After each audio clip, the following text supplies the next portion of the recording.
आदरणीय नायक महोदय, मंचासीन अतिथिगण और मेरे प्रिय साथियों, आप सभी को मेरा नमस्कार। मैं अमितांश यादव आप सभी के समक्ष उपस्थित हूँ अत्यंत महत्वपूर्ण विषय लेकर, सुशासन, जो हमारे भारत के पूर्व प्रधानमंत्री अटल बिहारी वाजपेयी के एक शासन का, सुशासन का उनका एक बहुत ही महत्वपूर्ण एक योजना रही है, जो उनके जीवन से हमें प्रेरित करती है।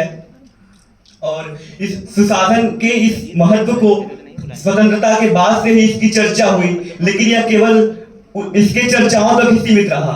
महोदय, स्वतंत्रता के बाद जब इसके अनेक नीतिगत योजनाएं आई, लेकिन इसका जो उपयोग, ये इम्प्लीमेंटेशन नहीं हो पाया और ये केवल कागज पर ही बना रहा महोदय। लेकिन अटल बिहारी वाजपेयी की उस दूरदर्शी सोच ने इस सुशासन की व्यवस्था को इस समाज में उतारा।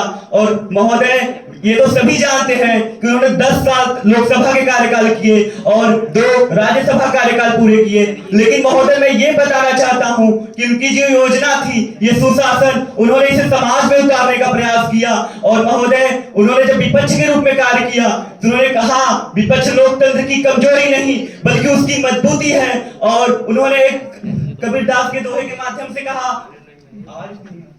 अरे क्लियर बोल। उन्होंने इस दोहे के माध्यम से कहा कि निंदक नियरे राखिए आंगन कुटी